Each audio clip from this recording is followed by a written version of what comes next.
Hey, BraveCo men. This week's podcast is from our BraveCo conference last year.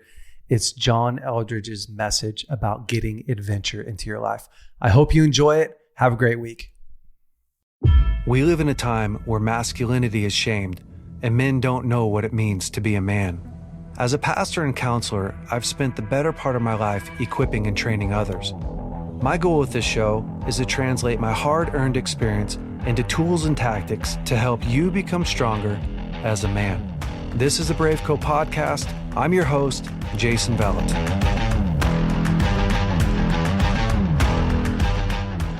So we're going to take a journey of the heart this afternoon and this evening.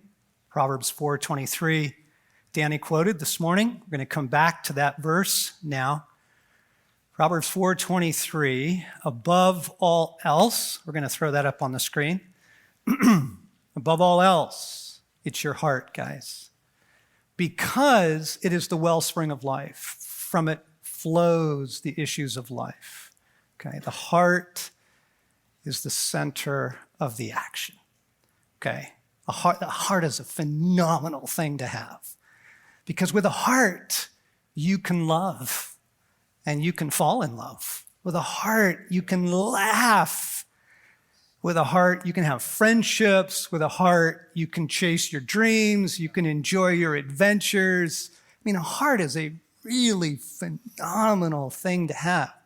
And without a heart, you can't love. And without a heart, you can't have joy and you can't crack up. And without a heart, you can't actually know God. If you take a brief cruise through the scriptures, it's all about the heart. The heart is the center of the action.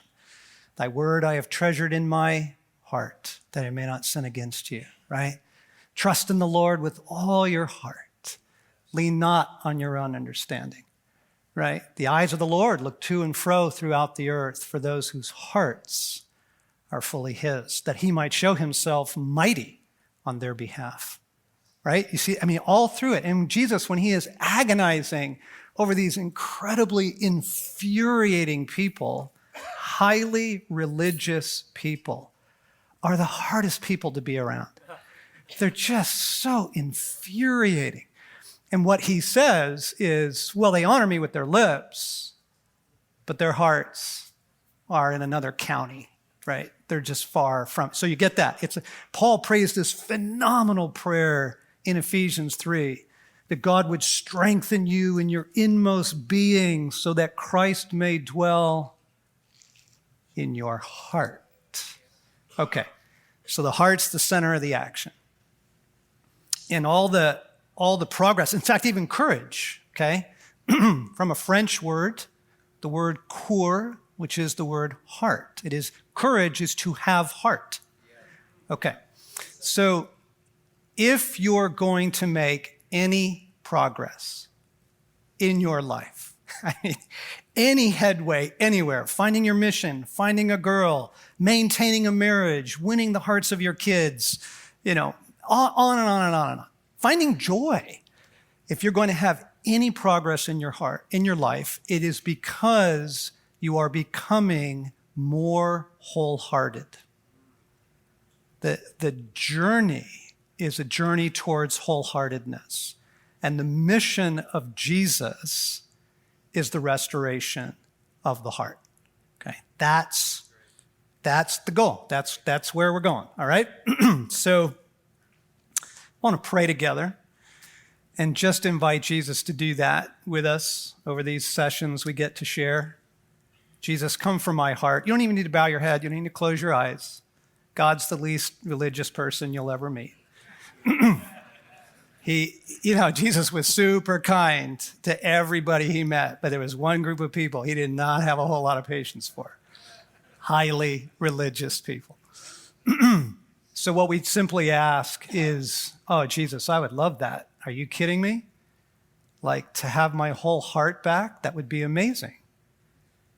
I'm in. I would love to take a journey with you this afternoon and through the whole weekend, through the whole experience. Come from my heart. Come from my heart. I give you access. Okay, I give you access. Help me locate my heart. Show me, God. Let's go. Let's go. The Spirit of the living God, take me into wholeheartedness. Take me on that journey. In the name of Jesus, we pray. Okay. So Genesis, you get this phenomenal, mythic, early record of things. It's not mythic in the sense that it's not true. It's mythic in the sense that it's global and encompassing and explains everything. God makes the waters and the separation of the waters, and he makes this phenomenal world, and then he does something really extraordinary. Then God said, let us make man in our image, in our likeness, and let them rule. Okay? So God created man in his own image. We'll put that verse up on the screen, Genesis 1:27. God created man in his own image. In the image of God, he created him male and female. He created them. Whoa. Like, that's extraordinary. Gender is filled with so much beauty and dignity and power, because gender is how and where you carry the image of God into the world. So we can't just talk about the heart. You either have the masculine heart or women have a feminine heart.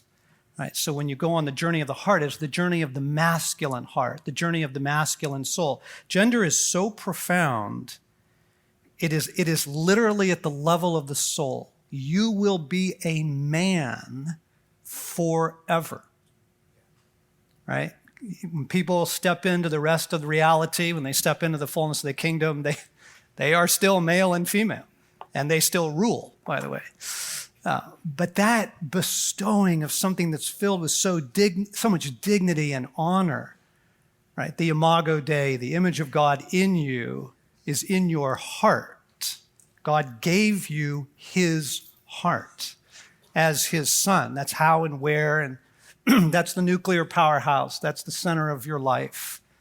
The power center there of passion and beauty and love and fierceness. All of that comes out of the heart, out of the masculine heart that he put within us. I want to start this afternoon's journey together, our walk together, by wondering together and accessing, what is that? What did God set within you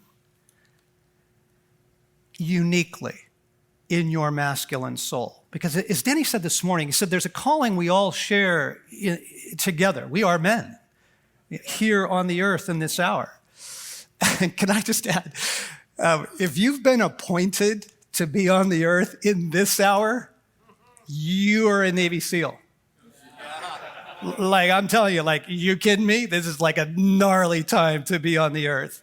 We'll get into more of that later and why that is. But like, wow, we share this calling to carry the image of the heart of God into the world in our masculinity, in the masculine soul. Okay, but then there's things that God put within you very uniquely. Each man in this room has such a unique story, such a unique set of passions and questions and wounds, and all of that. So we have a commonality that stretches across time and space. And then there's a uniqueness to the masculine soul in you, the masculine heart in you. And that's why you're here, right? You're like, oh man, I'd love more of that back. Like, God, what do you want to do in me to restore that image in me? I don't have this quote on the screen, but St. Irenaeus said that the glory of God is man fully alive. Is that killer? What? Like, most people have no idea what the gospel is. The gospel is the restoration of your humanity. It is the restoration of the Imago Dei, the image in you. It is a heart that has been made whole and set free. Hey, BraveCo men, I want to talk to you about our Foundations of Masculinity 12-week video series that we created for the guy that wants to grow stronger as a man. If you want to become a better leader, a better father, a better husband, have better relationships, this course is for you.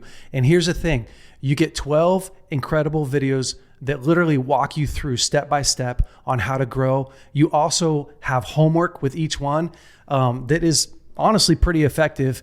And lastly, you get access to our private Facebook group. We're on there chatting with you guys. You can ask questions. You can connect with other men that are just like you. Go to braveco.org to check it out, and you can sign up today. Battle, adventure, beauty. Battle, adventure, beauty. These are things that are core to the masculine soul. And you watch that story unfolding in Genesis because God gives us this passionate, powerful, beautiful heart, sets us in the world to rule, and then things start going sideways, right? And there's battles to be fought, there's adventures to be lived, and there's a beauty to be loved really well. Right? That's Adam. Suddenly he finds himself in that situation, and that's every man's craving, that's every man's story. Battle, adventure, beauty. If you look at what men do with their free time, you learn a lot. If you look at the games little boys play, you learn a lot. Look at the video games that young men love and turn into bestsellers. You learn so much about the masculine soul. Look at what men dream about, what they daydream about, what you do. Right, will tell you so much about some of the deep things that God put within us together and God put within you individually, singularly. Battle, adventure, beauty, love, romance. Okay? Let's unpack that for a minute. Actually, I want you to do an exercise. We're going to do a number of exercises as we go through here. I want you to list very quickly, without editing. So if you got something to write with, if you've got your little journal, do that. If not, you can do this in your head. And online, you can do this very easily. Favorite movies. Don't shout them out. Just jot them down for yourself. Favorite movies. List 3 or 4, 5, 6. Unedited, not prioritized, just favorite movies. What are your favorite movies? What stirs your heart?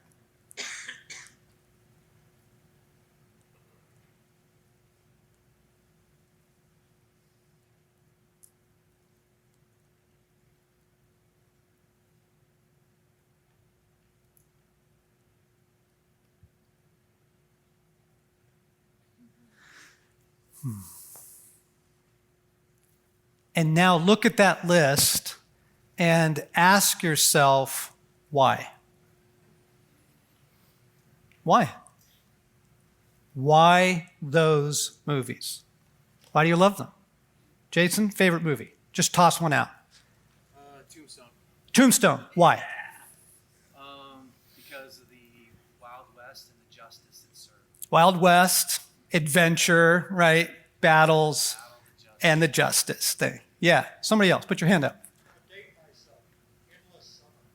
Endless summer, right? Exactly. That is actually eternity, by the way. Yeah, I'm not kidding you. Is endless summer. Sorry for you guys who love winter. It's endless summer. Why? Why do you love endless summer? The surfing road trip film. Why? Right, coast of South Africa. Yeah, right? Look at him. He's gone. That's beautiful.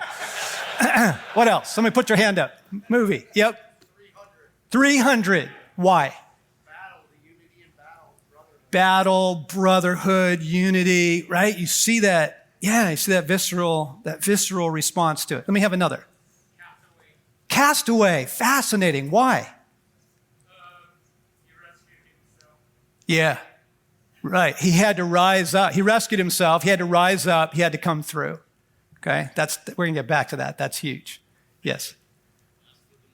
Oh, come on. Dun, dun, dun, dun, dun, dun, dun. Last of the Mohicans. Why?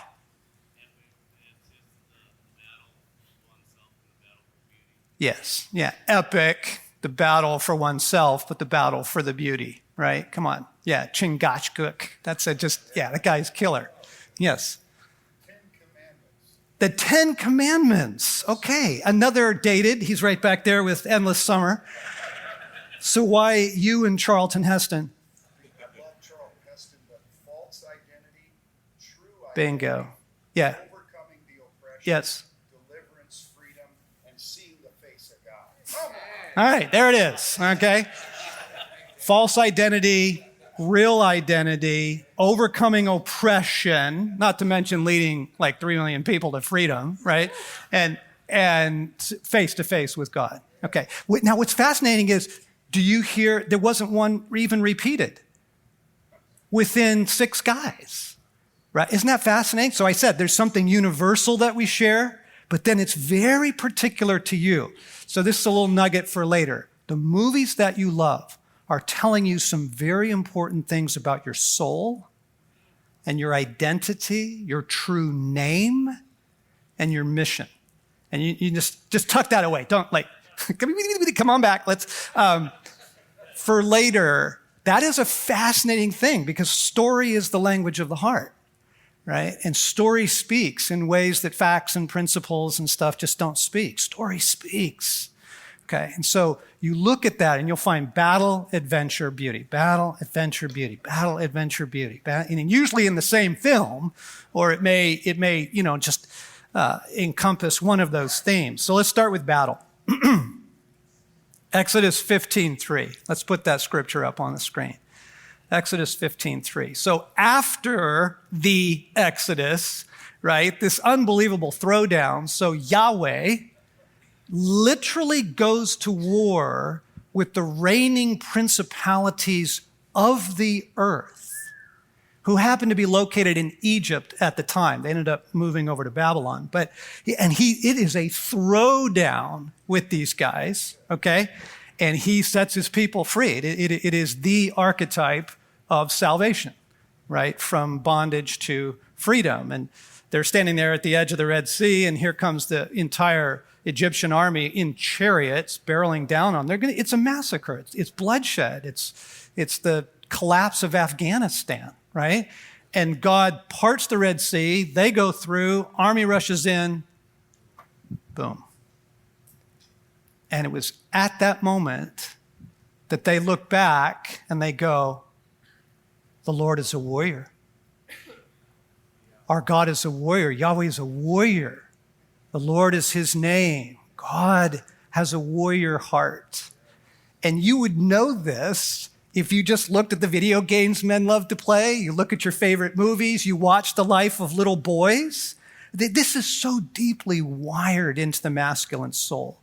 The need and the expression of the warrior heart. Now, I want to add very quickly, it does take unique expressions.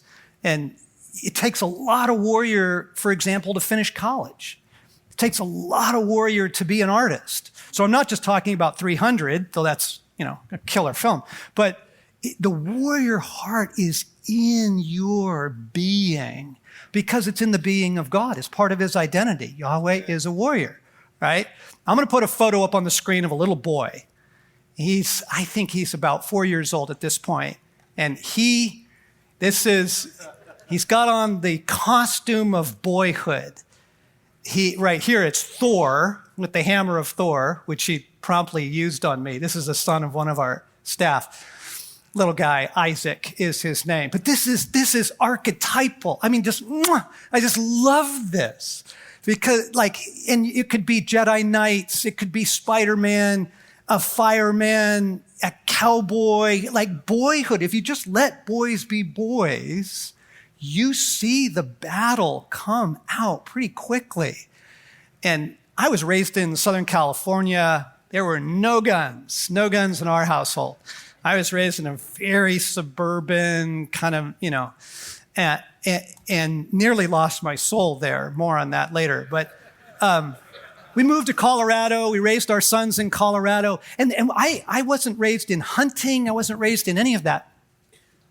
My sons would chew their graham crackers into the shape of handguns at the breakfast table and then do, you know.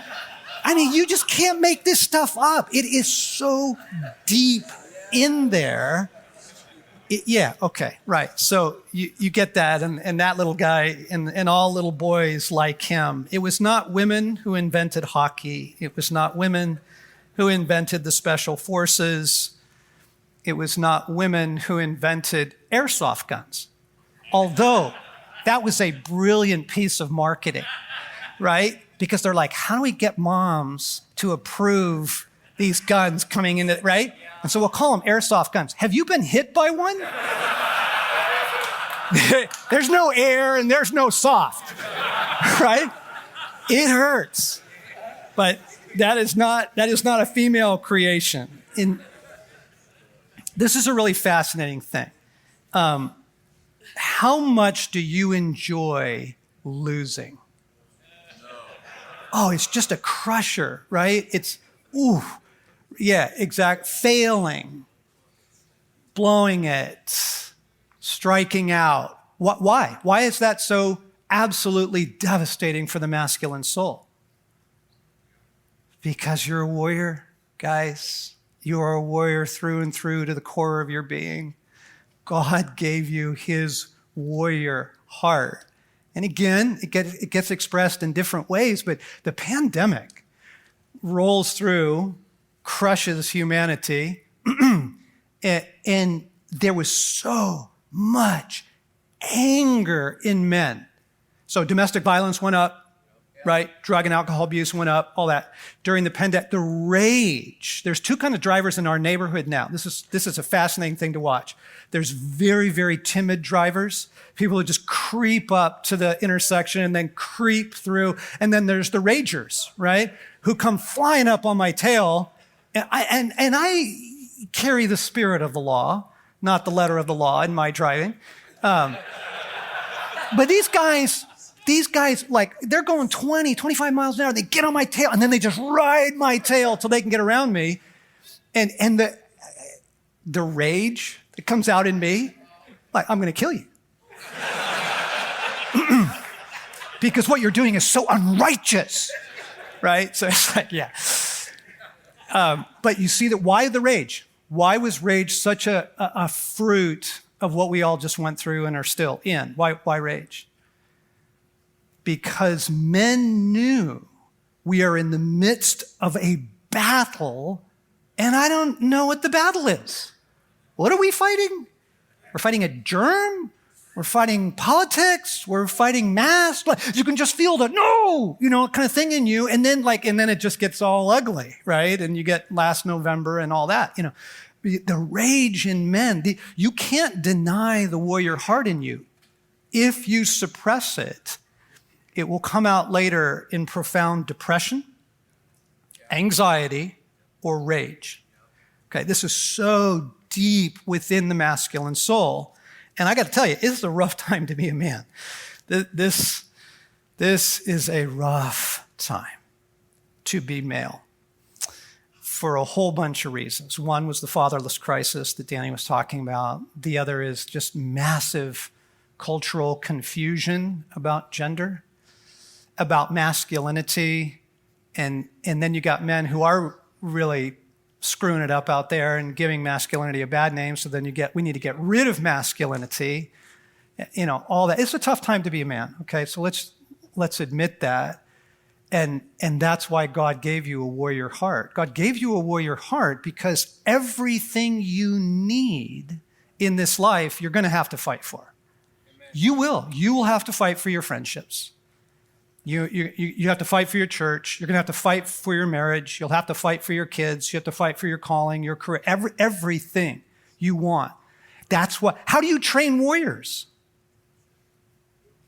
You put them in war. Like, there's just no other way to get that done. This isn't textbook. This is live, and you are in it right now, okay?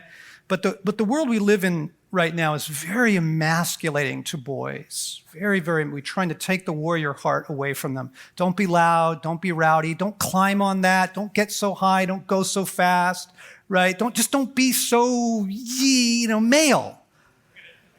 right? And so, all that stuff, higher levels of psychopharmaceuticals on boys and that sort of thing, than little girls in public education and all that.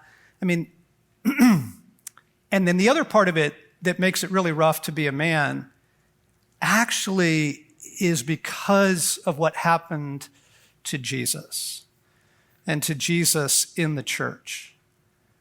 That Jesus, Dorothy Sayers says, we have declawed the Lion of Judah and made him a house pet for pious old ladies. Okay, so I want to show you.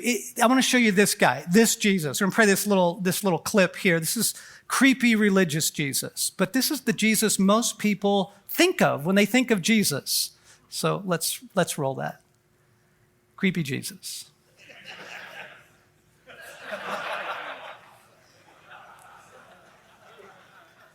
It's like, don't let this guy in your children's program, Wow, and this, because it's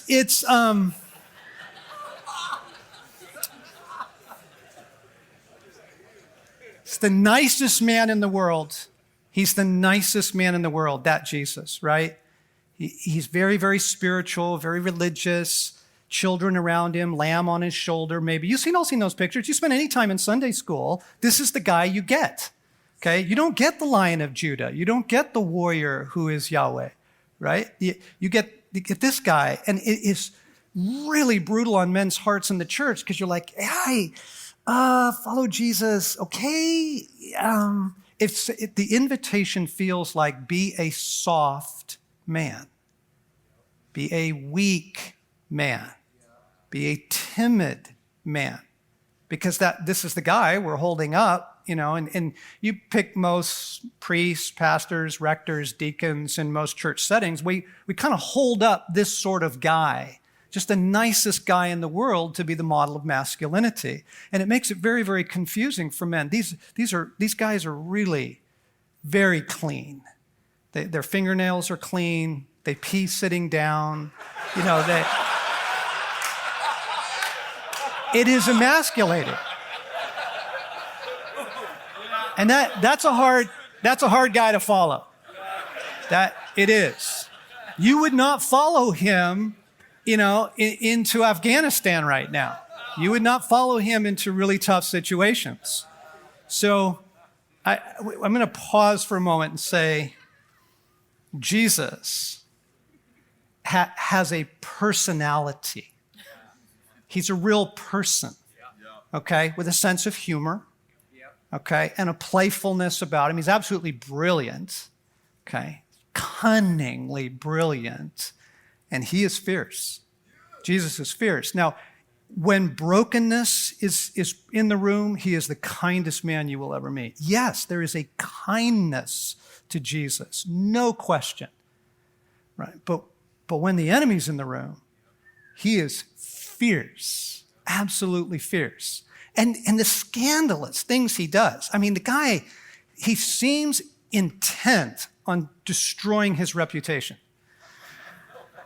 Because one of the things, in his day, Jewish men did not speak to other women in public, women they were not married to. And a rabbi didn't even speak to his own wife in public, okay? And Jesus walks up to trafficked women and builds friendships with them. The John 4 is with the woman at the well, and she's got she's in serial relationships and a sexual reputation, and she comes to the well, and Jesus strikes up a conversation with her. And you're like, dude, like this is going to make the tabloids. This is like, do not let this, if this gets on the internet, you are discredited. Okay, but he doesn't care. He does not care. Because he's the most loving man you will ever encounter. And then he goes to the wedding, right? They run out of booze late into the evening. They clear out the cupboards. And it's really an embarrassing moment for the family and all of that. And so Jesus' mom comes to him and she says, hey, they have no more wine. There's nothing left to drink. And Jesus is like, oh, Mom, no, not right now. But you see the flexibility of Jesus. He's flexible. He's like, okay. Why don't you fill those stone jars over there? Yeah, 6 of them, 30 gallons each. Do the math. 180 gallons of wine. That's 907 bottles that Jesus kicks into the party late in the evening. Like, Jesus is the kind of person you want to go on a road trip with. Right. He is marvelous. He's absolutely marvelous. And his sense of humor. So he kind of calls the guys into his deal, into the revolution, with the miraculous catch of fish, right? It's early in the Gospels, and that's where Peter says, "Go away from me, Lord, for I am a sinful man," like the religious stuff. And Jesus is like, just put out the boat and we're going to get this thing done. And it's a miraculous catch of fish, and they leave everything and follow him, okay? So you got to get the inside joke here. That's how they met. Okay, 3 years later, crucifixion, resurrection, and then after the resurrection, Jesus is kind of in and out and shows up in kind of remarkable times, but he's gone right now. So the guys go fishing, and Jesus shows up on the shore. John 21. Are you familiar with this? This is unbelievable. Okay, so he doesn't say, "Hark, thou unto me, come study the scriptures." Okay, he literally shows up on the beach and he says, "Hey, how's the fishing?" And it says the disciples did not recognize that it was Jesus, which means like, what? He's got like some sort of disguise on. He borrowed somebody's robe or something. And you're like, what kind of thing? And their answer to him, they just blow him off. They think he's the typical tourist joker who always asks fishermen how the fishing's going, right? And their answer to him is a one-word answer. He says, "Hey, have you caught anything?" And they say, "No." They just blow him off. If they knew it was Christ, right? And they don't. And so Jesus says, "Why don't you try the other side?" And they're like, "Okay." And so they throw it on the other side, bam. 3 years earlier, magic moment, it's the inside joke, right? And that's when John goes, "It's the Lord!" And Peter's in the water, and the fascinating thing is the guys were fishing naked because it says that Peter put his clothes back on. Okay, so it's a rough night, hot, they're out there. And the whole time, Jesus has not announced that it's him. He just does that, and then he goes,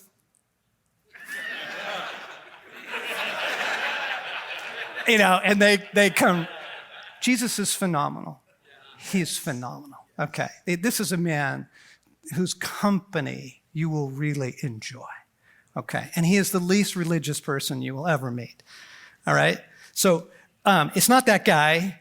It's the warrior heart. He's giving you the warrior heart. He's giving you a heart for adventure, battle, adventure. Because you watch the story of Genesis. The Imago Dei is bestowed, gender at the level of the soul. It's so powerful. And then he gives Adam and Eve like a wedding present. He gives them the world. Okay? The world, the whole world. Guys, and think of it like no one has discovered music yet. No one's discovered art, architecture, industry, commerce, science. Like no river has been mapped. Nobody's figured out sailing yet. It's in there like an Easter egg. The whole thing is just waiting to be unpacked. Okay? Adventure is deep in the masculine soul. And if you get guys riffing, try this sometime this weekend. Ask guys about the best times in their life. Right? When were you really alive? When did you most feel alive? Get them to tell you some stories. You will hear stories mostly of adventure. Okay? Because it's adventure tests us, it shapes us, it calls us out. It's food for the masculine soul. Oh, adventure is food. Hey, BraveCo men. I am here to tell you about our BraveCo testimony book, the Father's Edition. This is chocked full of incredible testimonies of God coming through for men, for marriages, for finances. And here's why it's important. In Revelations, it says that we overcome by the blood of the Lamb and the word of our testimony. And that is what happens when you get other people's testimonies as you get their breakthrough. And so I want you to check out this book. If you want something that you can give to your son, you can give to your father, you can give to a friend that will really help them out in life, this book is it. You can go to braveco.org and pick up your copy today. Okay, so if you were given enough money, I don't know what it is, $15,000, $20,000 to fund the trip of your dreams, what would you do? Just give that some thought. You don't need to put your hands up. Somebody is going to bankroll your dream trip. What is it? Where would you go? What would you do? Who would you invite? It's next year. It's really going to happen, okay? Someone is funding your adventure. What would you do? Where would you go? Who would you invite? Sorry, guys. No, it's not. But what you're doing is you're accessing forgotten places in your own heart. Okay, because life just beats this out of us. It just beats the warrior down. It beats the adventure down, right? And men lose heart. When Thoreau wrote, more than 100 years ago now, most men lead lives of quiet desperation. It is because they lose heart. They lose heart. And you are wired for adventure. This whole world. Again, you want to learn about Jesus. Look at his world. Waterfalls, thunderstorms, deserts, right? Tigers and buffalo and killer whales. If you really want to know the heart of God, look at creation, because religion has just done so much drapery over Jesus and the Father in their heart. But just look at the world he made. You learn an artist. You learn a lot about a novelist by reading his novels. You learn a lot about, Vincent van Gogh by looking at his paintings. Okay, look at God's world and the wild beauty of it, the danger of it. Your heart is designed to thrive in that world, to come alive in that world. So where would you go? What would you do? And who would you invite? It's a way of accessing lost places in you, okay? Battle, adventure, the beauty. Because what happens next, because in Genesis 2 kind of repeats the story. So it's dust of the earth, right? And Adam becomes a living soul. But Eve's not there yet. Okay, so Genesis 2 is looping back through the story to give you a little more texture and detail. So first it's the animals, right? And God brings all the animals in front of Adam to name, and they're obviously in pairs. There's male and female because they need to, reproduce the earth and fill the earth. Okay, so any of you guys spend time around like dogs or barnyards or, just kind of animals hanging out, male and female together? What do they start doing? They start humping each other. Okay? So Adam's sort of watching this and he's like, that's a caribou and, that's an elk and we'll call that a jackrabbit. And what about me? What about me?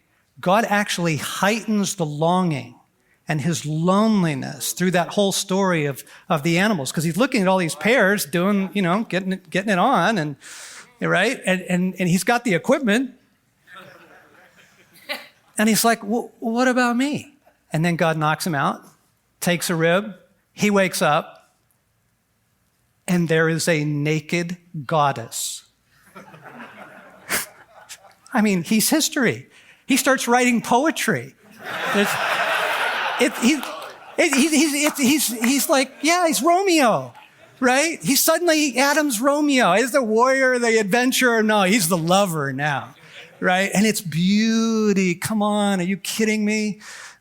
Our sexuality is so deeply wired into our masculinity that when this stuff begins to get harmed and broken and confusion in there, man, it is super painful.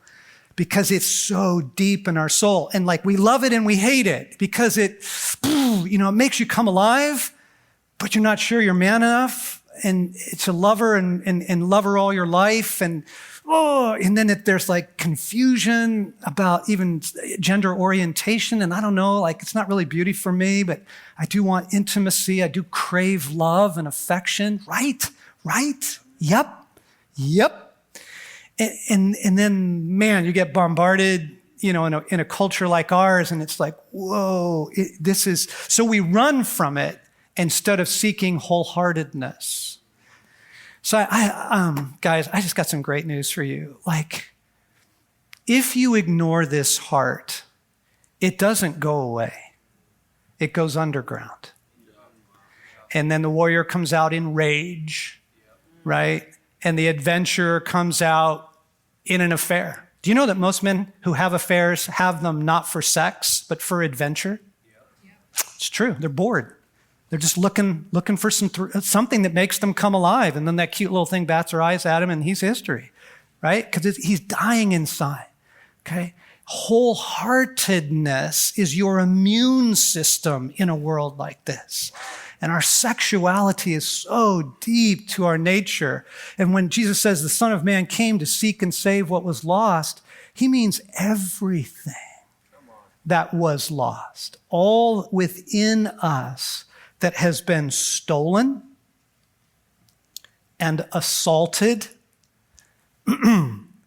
and surrendered, if we're honest, right? And taken captive. Right? There are massive parts of our masculinity that are not yet experiencing the healing work of God. But his goal is wholeheartedness. And it's this heart. He is fully committed to the total restoration of your heart and soul as a man.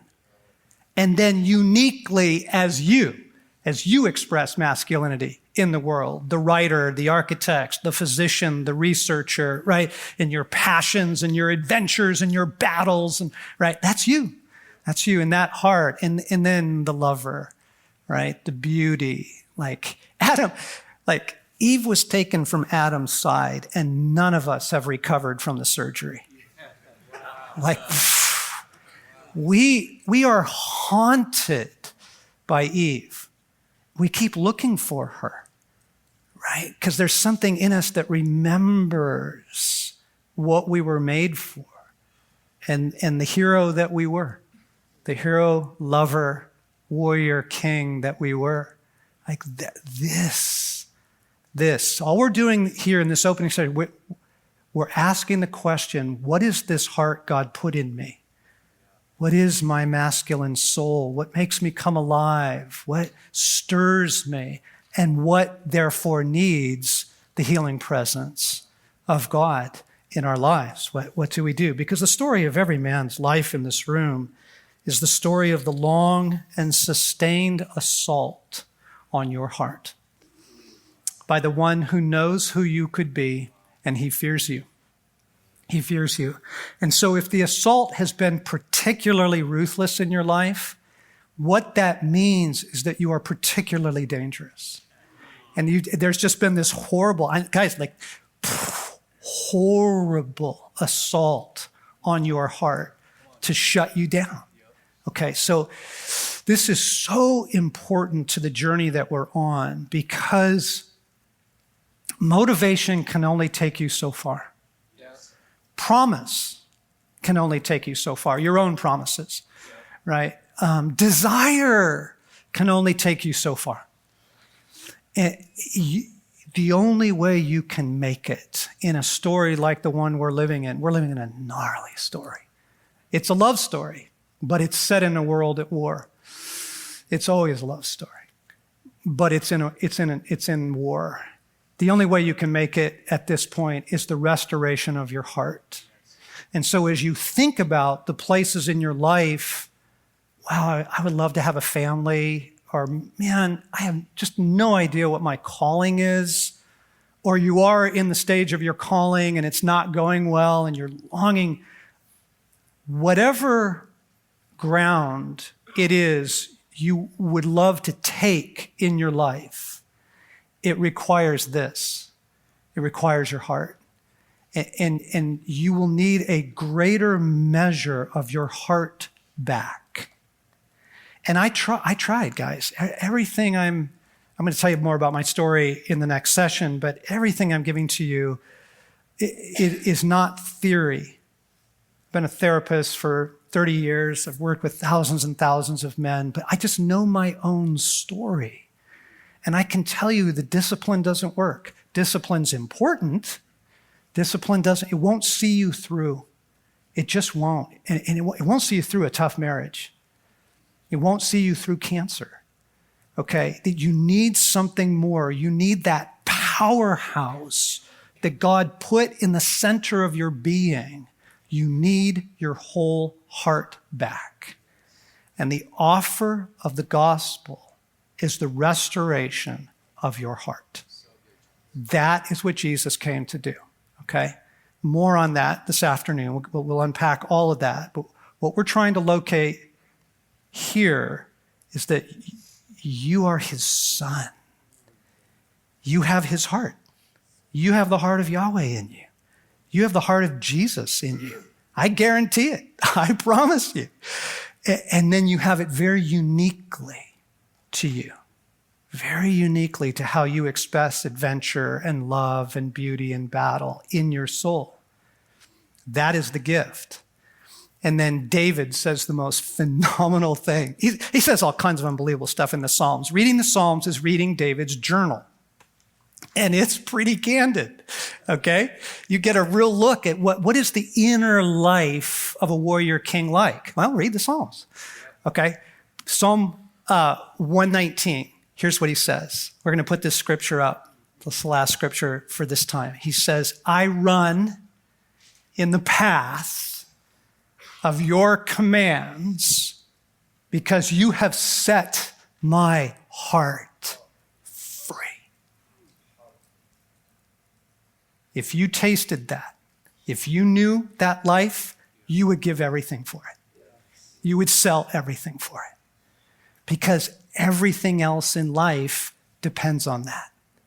You have to get that back, right? God's not here to put your heart in a cage, to shut you down and just make you a good boy, okay? He is here to set your heart free, to give you wholeheartedness. Jesus has beautiful, trafficked women, broken, with not clear sexual boundaries, throw themselves at his feet, okay? And he's good. He's good. Like, I don't need that. I'm not going to abuse you. I'm not going to take from you, but I'll love you. And I'll invite you into a pretty wild story if you're interested. Like, he's wholehearted. He's well. And it's what enables him to navigate praise and criticism. He's the same guy. Crowds are cheering. The next minute they're calling for his head, right? And he's just the same guy. He's true. There is a trueness to the being of Jesus that he can just navigate this pretty messy world because he's wholehearted. And he would love to do that for you. Hey guys, thanks so much for listening to the BraveCo podcast. If you like this podcast, would you please rate it, review it, leave us a great comment. And if you like this episode in particular, share it with your friends and family. That helps us to spread the word. Guys, stay brave. We'll see you next week.